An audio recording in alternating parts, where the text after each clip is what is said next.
20 साल पहले कुंडलपुर की धरा पर बड़े बाबा आदिनाथ भगवान की विशाल प्रतिमा को प्रभु के निर्वाणोत्सव के दिन उच्चासन पर विराजमान किया गया था और अब 17 जनवरी को श्री ऋषभदेव भगवान जी के निर्वाण कल्याणक महोत्सव पर 21वां उच्चासन दिवस मनाया गया। श्री दिगंबर जैन सिद्ध क्षेत्र कुंडलगिरी कुंडलपुर में यह आयोजन मुनिश्री पदम सागर जी महाराज के सानिध्य में आयोजित हुआ, जहां मुनिवर को आचार्य श्री विद्यासागर जी महाराज की याद आ गई। आचार्य श्री विद्यासागर जी महाराज संघ के मंगलाशीर्वाद से 17 जनवरी 2006 आज से 20 वर्ष पूर्व सिद्ध क्षेत्र कुंडलगिरी कुंडलपुर की पावन धरा पर बड़े बाबा प्रभु आदिनाथ भगवान की विशाल प्रतिमा को आकाश मार्ग से मंगल विहार करते हुए प्रभु आदिनाथ के निर्वाणोत्सव के पावन दिन उच्चासन पर विधि विधान पूर्वक विराजमान किया गया था। इसी क्रम में 17 जनवरी को मुनिश्री पदम सागर जी महाराज संघ के मंगल सानिध्य में श्री ऋषभदेव भगवान के निर्वाण कल्याण महोत्सव पर 21वां उच्चासन दिवस बड़े ही हर्षोल्लास के साथ मनाया गया।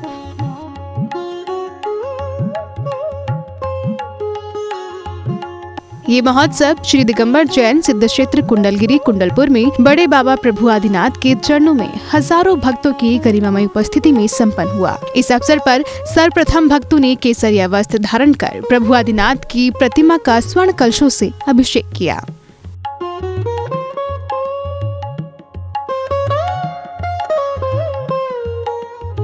इस अवसर पर मुनिश्री पदम सागर जी महाराज ने उपस्थित भक्तों को संबोधित करते हुए कहा कि सिद्ध क्षेत्र कुंडलगिरी कुंडलपुर के बड़े बाबा प्रभु आदिनाथ पर हमारे पूज्य गुरुदेव समाधिस्थ आचार्य श्री विद्यासागर जी महाराज की विशेष मंगल आशीर्वाद एवं मंगल प्रेरणा सदैव रही है।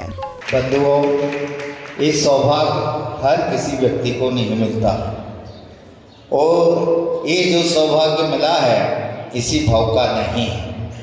हमने अनंत भवों में ऐसा पुण्य किया है, कैसे पंचम काल में भी हम चालीसा में पढ़ते हैं, पंचम काल महादुखदाई चाननपुर महिमा दिखलाई।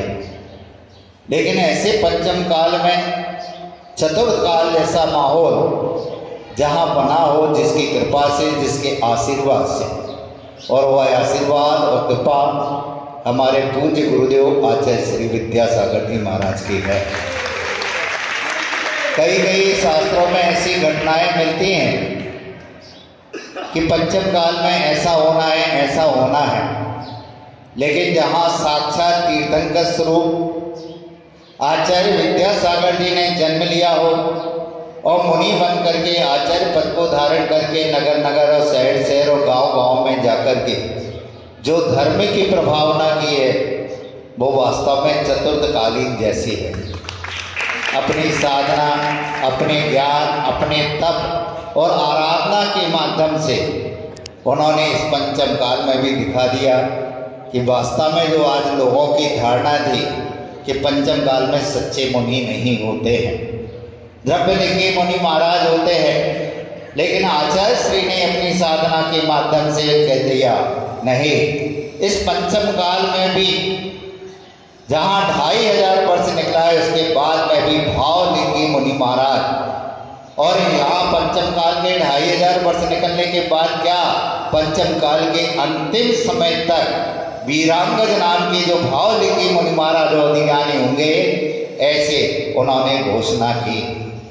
बंधुओं, ये बड़े बाबा का चमत्कार है, उन्हीं की कृपा दृष्टि है कि आज यह कुंडलपुर पूरे भारत का विश्व में प्रसिद्धि को प्राप्त हुआ है। भक्तों की भीड़ लगती थी और भगवान के दर्शन, भक्ति, अभिषेक आदि अच्छी तरह से देखने के लिए नहीं मिलता था। गुरुदेव की प्रेरणा रही, जैसे भगवान का नाम है बड़े बाबा और विशाल काय को धारण किए, ऐसे ही विशाल मंदिर में विशाल उच्चासन के साथ में और विशाल समोसरण के साथ में बड़े बाबा विराजमान हो, और उन्होंने अपने तप और साधना और ज्ञान और मेहनत के माध्यम से एक दिन ऐसा लाया 2006 का दिन कि बड़े बाबा आकाश मार्ग से विहार करते हुए विशाल मंदिर में विराजमान हो गए। वहीं भावुक क्षणों में मुनिश्री पदम सागर जी महाराज को समाधिस्थ आचार्य श्री विद्यासागर जी महाराज की पावन स्मृति आई। उन्होंने आचार्य श्री के आदर्शों, त्याग, तप और जैन धर्म के प्रति उनके अमूल्य योगदान को श्रद्धा पूर्वक स्मरण करते हुए भावांजलि अर्पित की। हम लोग पूरे समय बड़े बाबा के हर कार्यक्रम में उपस्थित हुए और यहाँ तक कि जब बड़े बाबा आकाश मार्ग से विहार करके उच्चासन, तो हम बिल्कुल बाजू से चल रहे थे। और ये क्रिया अनेक प्रकार की शारीरिक परिस्थिति विपरीत होने के बाद में भी, चाहे वो लघु शंका हो, दीर्घ शंका की हो, सब छोड़ छाड़ करके, क्योंकि हम लोग यही सोचते थे कि यदि 1 मिनट भी हमारा चूक गया तो हम जिंदगी भर पछताते रहेंगे। उन सब क्रियाओं को गौण किया और बड़े बाबा के साथ साथ विहार करके यहाँ पर आए। और जैसे ही उच्चासन मिला और आचार्य श्री ने बड़े बाबा के चरणों का स्पर्श किया, उनकी आंखों से अश्रुधार बह गए। हमारे पूज्य प्रणम्य सागर जी महाराज बाजू में खड़े हुए थे। उन्होंने कहा, आचार्य श्री आपकी आंखों में आंसू, हमें इतने समय दीक्षित हो गए हैं लेकिन आज तक आपकी आंखों में आंसू नहीं देखे। आचार्य श्री ने कहा, ये दुख के आंसू नहीं, ये खुशी के आंसू है। और ये हमने कल्पना भी नहीं की थी कि मैं इतना बड़ा कार्य कर सकता हूँ, जहाँ असंख्या देवी देवता जिनके चरणों में नतमस्तक रहते हैं, भक्ति पूजन करते हैं, और मुझ जैसा छोटा सा आचार्य और इतना बड़ा कार्य कर दे, ये मुझे आश्चर्य हो रहा है। ये सब बड़े बाबा की कृपा दृष्टि है कि मुझे इस योग्य समझा कि मैं ही बड़े बाबा को उच्चासन दे सकता हूँ। ऐसी भावनाओं को लेकर के आचार्य श्री गदगद हुए, बहुत प्रसन्न हुए कि आज हमारे जीवन पर्यंत की जो साधना थी, जो तपस्या थी, जो मैंने ज्ञान अर्जन किया, आज वो सफलीभूत हुआ। वास्तव में यह जो कार्य किया गया है, यह भूतो न भविष्यति। अनेक प्रकार के विरोध होने के बाद में भी और आचार्य श्री ने जो कार्य किया है, यह तो स्वर्ण अक्षरों में लिखने योग्य है।